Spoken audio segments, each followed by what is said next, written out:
এই পাবদা মাছের এখন সাইজ কত, কেজিতে কয় পিস? যেগুলো বাচ্চা এগুলো 25 পিস হবে।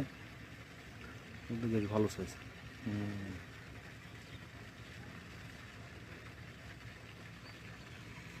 30 পিসে আসলে সে গ্রেড হয়, মানে গ্রেডের চেয়ে বেশি আছে এখন নাকি? এর থেকে এটা বড়।